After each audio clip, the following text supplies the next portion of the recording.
Allez, salut les mecs, salut Bolos et bienvenue dans une nouvelle vidéo surprise que je vais balancer comme ça certainement hors planning. Aujourd'hui, on va parler de Castlevania dans l'univers, dans le lore de Castlevania 3 Dracula's Curse.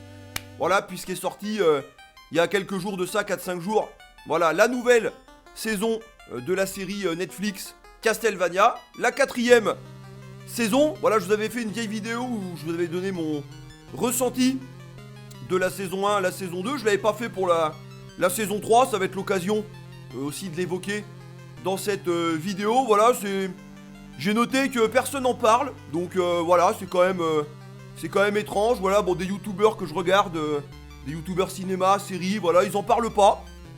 Et j'ai dit allez, voilà, j'ai terminé la série, donc là, je vais te donner mon ressenti, hein, plutôt mon ressenti sur cette saison 4. Je vais pas faire de spoil, hein, je vais te placer le contexte, je vais te raconter un petit peu ce qui se passe, voilà, de base, résumer certaines choses, mais je vais pas faire de spoil. Donc déjà, cette série, cette saison 4 se compose de mémoire de 10 épisodes qui font en moyenne 20 à 25 minutes. Donc du coup, c'est bien. Franchement, c'est bien à regarder, ça s'enchaîne bien. Voilà, c'est pas des épisodes 40, 45 minutes, 1 heure. C'est agréable à regarder, c'est digeste. De ce côté-là, c'est bien.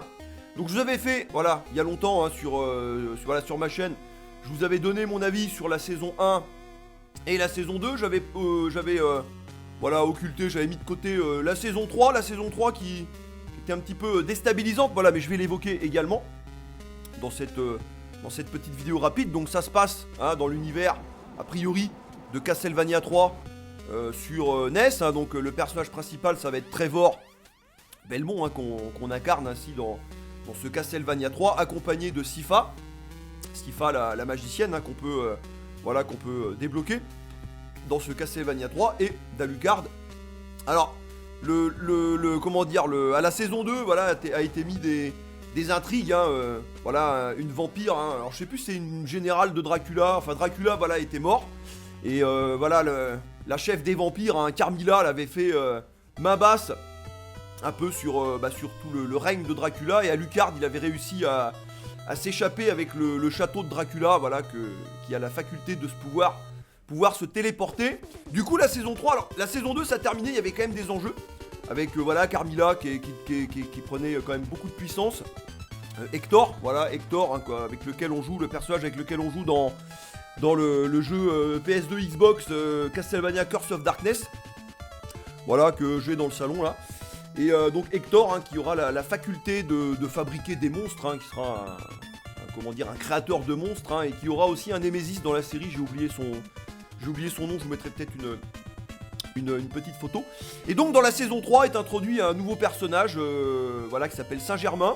Et du coup, toutes les intrigues, voilà, de mémoire, hein, qui ont été développées et laissées en suspens dans la saison 2 ne sont pas développées dans la saison 3. Du coup, ça, voilà, on va voir Trevor et Sypha arriver dans un village. Il va y avoir une espèce de conspiration avec des moines et Saint-Germain derrière et tout. Je t'en dirai pas plus. Ça, c'est un peu le décor de la saison 3. Et du coup, cette saison 4 réunit tous ces éléments, c'est-à-dire voilà, Carmilla, Hector, enfin tous les enjeux qui ont été posés dans la saison 2, plus ce qui a été du coup mentionné et évoqué dans la saison 3. Alors, c'est une série qui est mature, hein. C'est pas, si tu comptes la regarder avec ton gamin, tu peux oublier, hein, parce que alors déjà dans la saison 1, il y avait pas mal de délires ecclésiastiques, c'est-à-dire voilà, tous les personnages de clergé, c'est des enculés. Donc on avait moins ça dans le saison 2. Saison 3, on y revient un petit peu. Saison 4, voilà, on occulte. Voilà, on va mettre de côté ce sujet. Alors par contre, voilà, ça va être les 10 épisodes, hein, ça va être généreux en baston, ça va être généreux en sang, en gore, un petit peu trop même d'ailleurs. Je trouve des fois ça en devient même un peu grotesque à certains passages, hein, donc dans la saison 4. Mais enfin, voilà, moi je préfère ça que quelque chose d'édulcoré. Donc on va avoir quelque chose qui quand même dans la saison 4 va être quand même voilà, il va y avoir l'histoire d'Alucard, hein, qui va se développer, Trevor et Sypha qui vont être de leur côté. On va comprendre maintenant aussi plus le background de Saint-Germain Voilà, qu'est-ce qui l'a poussé à faire voilà, ce qui s'est passé dans la saison 3 et ce qui va l'amener à faire dans la saison 4, plus des nouveaux personnages qui vont être introduits ou réintroduits, et puis voilà, évidemment des retournements de situation. Donc je t'en dirai pas plus. Donc voilà, la saison 4, franchement, est-ce que c'est la fin de cette série? Parce que ça résout quand même. Voilà, la saison 4 se termine. Tous les enjeux sont terminés, quoi. Tous les enjeux sont clos. Tous les scénarios, tous les personnages ont été développés. Voilà, est-ce que la saison 4, c'est le point final de cette série? Point d'interrogation. On verra bien. Si jamais t'es au courant qu'il va y avoir une saison 5, indique-le nous en commentaire. Après, voilà, il peut toujours y avoir une saison 5, etc. Mais bon, là, voilà, moi je trouve que ça s'auto-suffit à soi-même, il n'y a pas de souci. Et donc, globalement, les 10 épisodes s'enchaînent bien. Donc, on va voir toutes les histoires se développer en parallèle. Hein. Donc, Carmilla avec Hector, puis aussi les autres vampires. Donc, Trevor et Sypha, comme j'ai mentionné, Alucard, Saint-Germain, pour tout ça, évidemment, se regrouper dans un climax de fin. Il va y avoir le Némésis d'Hector aussi. Donc voilà. Alors, franchement, la série, la saison 4, c'est vraiment généreux en action, en combat. Très gore, très sanglant. Alors des fois, moi j'ai trouvé, voilà, il va y avoir des scènes de dialogue qui vont quand même s'étirer un peu en longueur.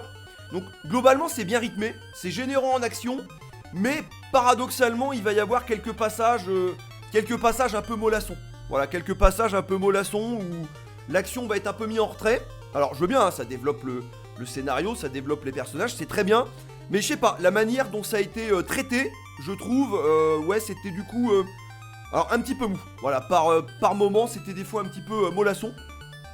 Mais globalement, cette saison 4 est vraiment très satisfaisante. Hein. Si t'as suivi la saison 1, la saison 2, la saison 3, du coup, tu vas avoir quasiment toutes les réponses à tes questions dans cette saison 4. Le dénouement final, mention spéciale pour l'épisode 9 qui est complètement oufissime. L'épisode 9, alors là, c'est... Bon, je t'en dis pas plus, hein, mais déjà la réalisation est supérieure. Voilà, on sent qu'ils ont mis le budget dans cet épisode 9. Et les combats, la chorégraphie, enfin les enjeux. Voilà, donc, moi j'ai envie de te dire, rien que pour la saison, rien que pour l'épisode 9, voilà, puis bon, la conclusion, hein, dans l'épisode 10 évidemment. Ouais, ça vaut le coup. D'autant plus que, voilà, comme je disais, c'est une série qui est quand même assez fluide à regarder, qui est assez digeste, dans le sens où c'est 10 épisodes de 20 à 25 minutes. Donc du coup, c'est bien, ça va pas engager forcément beaucoup de temps à consacrer pour cette série. Enfin bon, moi, grosso modo, voilà, si t'es fan de Castlevania et que t'aimes bien Castlevania 3 sur NES, et que, du coup, tu vas avoir une vision un peu différente de ce lore, parce que vraiment, ça développe une vision complètement annexe, hein, de ce qu'on a dans les jeux vidéo. Voilà, les jeux vidéo, c'est vraiment très concentré, et on va buter Dracula, résurrection de Dracula. Là, on a vraiment un scénario derrière, un background, un univers héroïque fantasy qui est vraiment extrêmement dark. Voilà, qui est très dark, qui est très sanglant. Et même toi, c'est pas une série qui est très colorée, hein. C'est pas joyeux, c'est assez morose, mais c'est bien maîtrisé. L'animation, des fois, pêche un petit peu, je trouve. Mais bon, pareil, hein, on ressent je pense que tout le budget a été mis dans l'épisode 9. Alors, ce qui veut pas dire que les autres épisodes, c'est de la merde, hein. Y a pas de... Non, ça se tient. Mais on a un level up dans l'épisode 9, et c'est quelque chose vraiment de très, très gratifiant, très satisfaisant, très agréable à regarder, et de... Ouais, j'ai terminé l'épisode, j'étais waouh. Ouais, limite souffle coupé, hein. C'est putain, là c'est... On attendait peut-être pas autant, et du coup on a été servi quand même. Et tant mieux. Voilà les gars, mon avis rapide et bref sur cette saison 4, hein, de Castlevania sur Netflix. Donc comme je t'ai dit, hein, si t'aimes bien l'univers de Castlevania, vas-y, regarde la série. Si Castlevania, voilà, ça te branche pas plus que ça, mais que t'aimes bien quand même tout ce qui est Heroic Fantasy, même plutôt dark et tout, va voir quand même, parce que là du coup tu vas peut-être pouvoir y trouver ton compte. Voilà, bref les gars, tu l'auras compris, une saison 4 que j'ai bien aimée globalement, et que je t'encourage vivement à aller voir et de faire ton propre avis. Exprimez-vous en commentaire si t'as déjà vu la saison 4, qu'est-ce que t'en as pensé? Est-ce que t'as été déçu? Est-ce que t'as... Voilà, il y a certains passages où vous disiez, ouais, c'est un petit peu mou, l'intrigue patauge un peu. Voilà, mais si on fait une synthèse, une globale, voilà, c'est quand même généreux en action. C'est quand même bien maîtrisé, les chorégraphies sont quand même bien. Enfin moi j'ai passé un bon moment. Voilà, j'ai passé un bon moment devant devant cette saison 4. Donc exprime-toi en commentaire, ne mets pas de spoil, hein, pour ceux qui l'ont pas vu. Et puis voilà, si tu l'as pas vu, est-ce que tu as prévu de le regarder, voilà, à plus ou moins long terme, court terme? Allez, exprimez-vous en commentaire, et je vous retrouverai sur la chaîne prochainement pour d'autres vidéos. Et n'oubliez pas que tout ceci n'est qu'un jeu.